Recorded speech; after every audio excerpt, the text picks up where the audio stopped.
You're 40k fans, right? Or wargaming fans in general.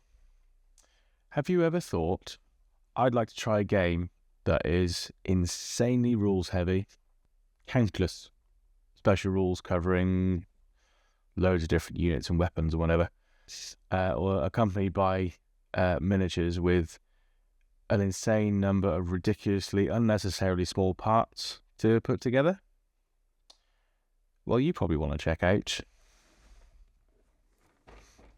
the Horus Heresy, and you'll see why.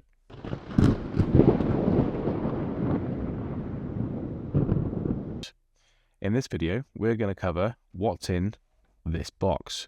I'm going to go through the contents of the new Saturnine box. At time of recording, it's been out a couple of weeks, so I'm very late to the party, but I'm going to do it anyway. We're going to go through some of the sprues.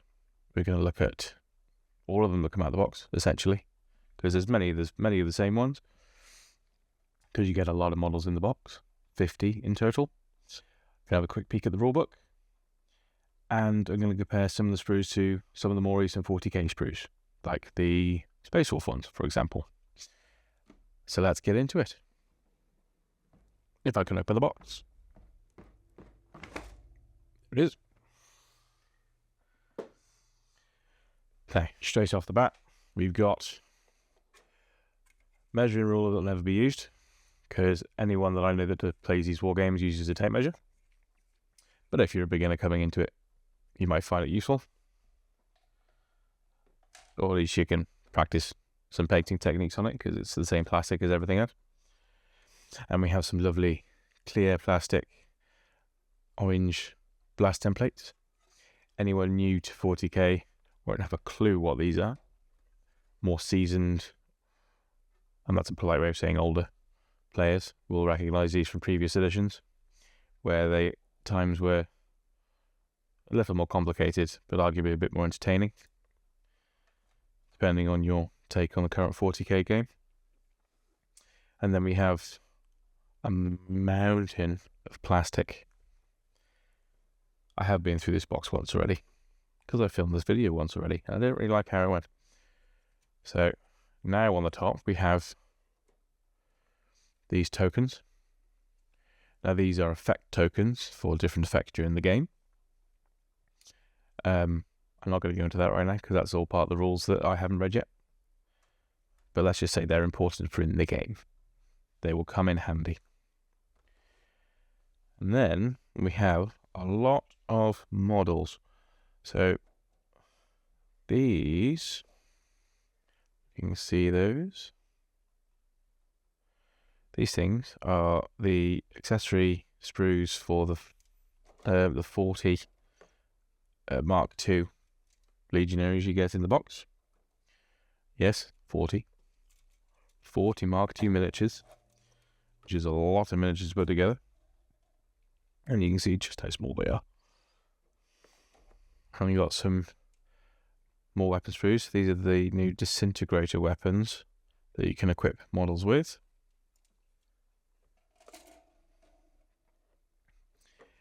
This is the Mark II Praetor, which looks pretty cool. I had the chance to see these models all assembled in my local Games Workshop store yesterday, and they look really, really nice, to be fair. The level of detail on them is somewhat insane. You can see on there, look at all the teeny tiny rivets on that. The tiny studs on there. It's just ridiculous. I mean, I'm primarily a painter, so I love the level of detail that these come with, because it offers a very unique challenge. But the size and the amount of detail on these is just insane. And this, by the way, is the Saturnine Praetor. All of these teeny tiny parts make one model. Slightly excessive number of parts, possibly. So nearly, I mean, there's more than 70 for the look of it. More than 70 parts for one character.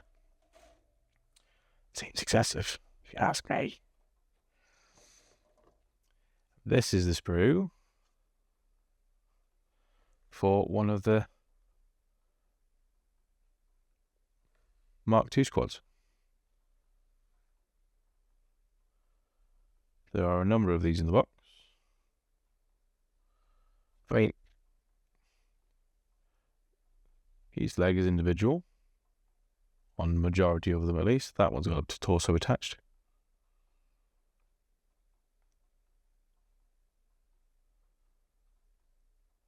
But at least the shoulder pads are in one piece.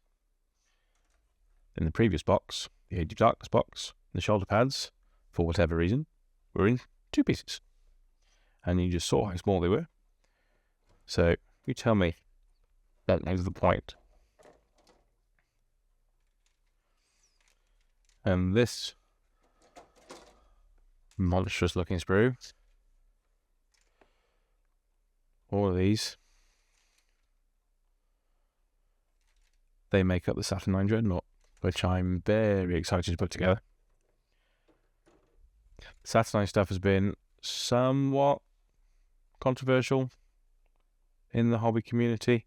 It's roughly around 50-50, I think. Those who decide they really like it and those who decide they really hate it. I'm on the side of liking it, as you might be able to tell by my ecstatic expression.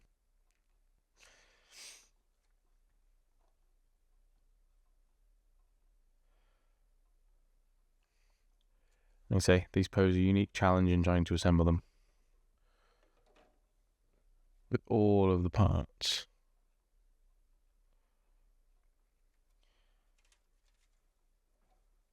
I'm not sure how poseable the Saturnine Dread is and how movable it is once it's actually assembled. I know the turret in this is very articulated, so when you've assembled it, it flops around all over the place when you're moving it around.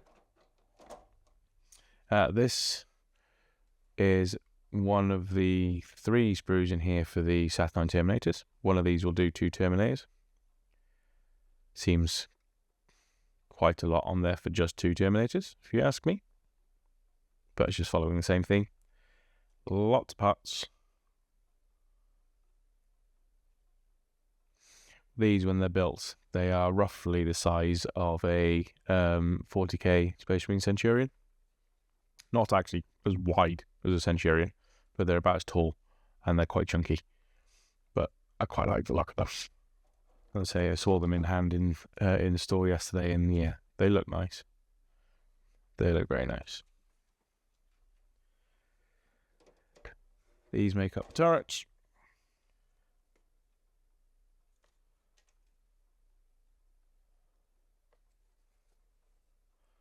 Which is quite a cool looking turret, to be fair. It's a lot bigger than I expected it to be. When I saw the reveals, I thought it was going to be quite small, like a tarantula turret type thing. But no, it's quite large. And there's the rest of the Mark IIs. So you get 4 sprues of these in total. So each one of these sprues does 10 models. Which actually, it's kind of similar to the intercessors when you look at the loadout on them. Like the amount on a sprue, I mean. So they're not too bad. You have a very dented cover sheet to protect not really anything. And then in this bad boy comes a pre-opened rulebook and reference sheets. Just a small rulebook, bit of light reading. Now, where do the rules actually start? So the rules for playing the game are all the way on page 239. You've got a whole lot of background before that on various factions, or all the factions. Some notes on the Primarchs and things.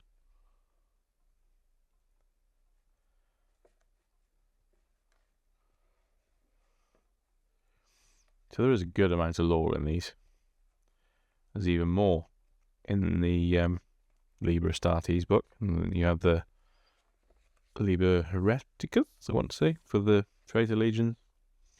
And then you've got books for Mechanicus, Custodes. I think there's a PDF for Demons. Yeah, which is a nice book. I do enjoy a rule book,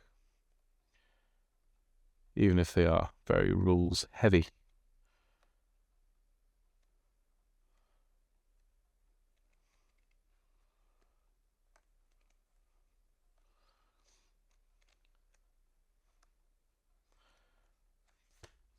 But this is a more advanced game, so it's no surprise it's rules heavy. If you think of 40k as like the beginning into Games Workshop games, or at least a bigger war game, you can get your different tiers of starter sets for however keen you are getting into the hobby. And then this is the more advanced version of. It's a bit like the Forge World models and their resin kits being considered expert kits. This would be considered a more advanced game, I think. You wouldn't be picking up one of these as a beginner if you're just entering the hobby. You'd go for, let's say, one of the starter kits for 40k. They're easy to build models, literally. They push together. The instructions are very simple. The rules for the game are simplified for those, I believe. Or if you get a combat patrol box for whatever faction that you want to collect, they might not be push fit minis. They are normal miniatures, as you might consider. But the combat patrol rules that come with that box are specific to that box, and the rules for that game are simplified versions of 40k, which is already a relatively simplified game compared to what it used to be, which is essentially what this is. Or at least this is what 2nd edition Heresy was. This now has more rules, edging it kind of towards the realms of Necromunda in games like that, where you have an even more advanced rule set. I've not played Necromunda. Kind of interested in it, but it's a very long narrative game, and you've got to be pretty committed to it.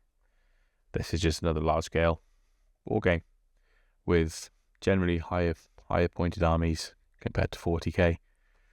3,000 points and upwards of this typically, but then it's supposed to be on a more epic scale. Kind of why the miniatures are also a bit smaller. Speaking of which, as I say, this was the Saturnine Praetor. This was the Mark II Praetor. If we compare that to, so this is the Wolf Priest model from the new Space Wolf Army set.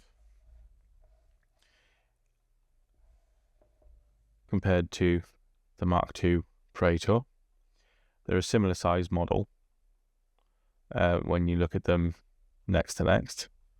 I mean, the Space Wolf Wolf Priest is slightly taller or a slightly larger scale because it's been upscaled almost in the 40k setting. A lot of the models have. The Heresy one seemed to be more like true scale, if you call it true scale. But you can see just from the sprue, this one's got more on it. It's more packed, so more detail on the model. And the pieces generally just that bit smaller. If you can compare the torso sizes there.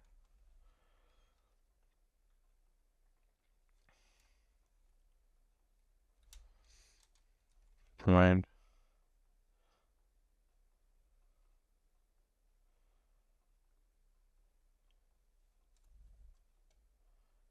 Yeah, there's just that little bit of scale difference. It's the difference between Mark II, set 10,000 plus years prior to 40k, which is Primaris size. But it's just an example of it being a little bit more of a slightly advanced version.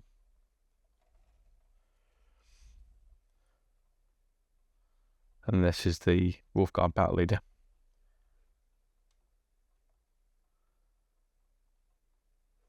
I suppose the number of options on this is relatively similar. Again, it's just size and scale at the end of the day. I've always thought of it as the 40k stuff is a bit more caricaturized, or so you can't say cartoony. Like the size, the details are just a little bit more like exaggerated and chunky, and softer in some cases.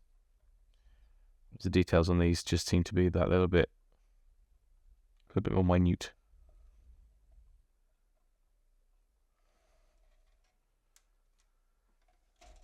And then we have Mark II compared to Grey Hunter.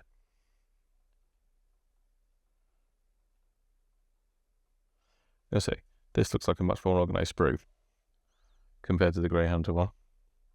I've built 10 of the Grey Hunters and 5 of the Bloodclaws so far. I got 2 boxes. I was greedy. And I have to say, the organisation on the Grey Hunter sprue was considerably different to the organisation on the Bloodclaw sprue, which looks much more like this one, where everything is actually together where you'd expect them to be.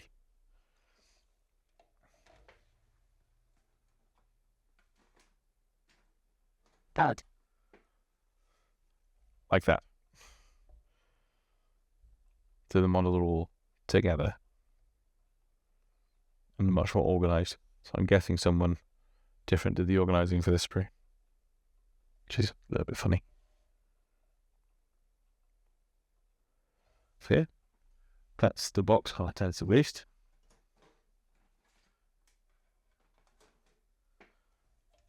Back. So, as I've said, the Heresy box, you wouldn't consider it a starter box getting into the hobby. That would be more for your 40k editions. It's a much easier game to get to grips with, but I think it's a good starting point for learning to play tabletop war games, particularly with the Games Workshop rule sets, because they're kind of similar.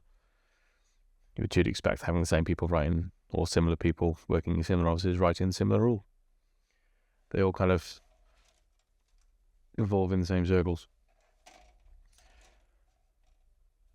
So that'll be just about it for this video. Come back soon, because I'm going to be building probably this guy.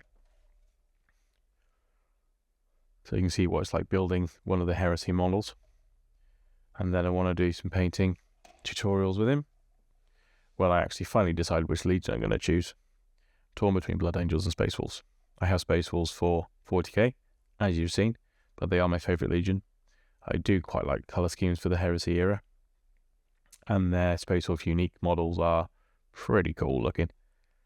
But then the Blood Angels ones are also pretty nice. And I have got a couple of the Blood Angels Heresy specific characters and the Contemptor, but they could just be painted projects. Lord knows I haven't got enough of those, he says, with 2 cupboards full of models in the next room. Right. Thank you very much for watching or listening, however you are taking this content in. If you would be so kind as to do the usual YouTubey things, liking and subscribing, telling your friends, passing the message on, and yeah, check back soon. See you next one.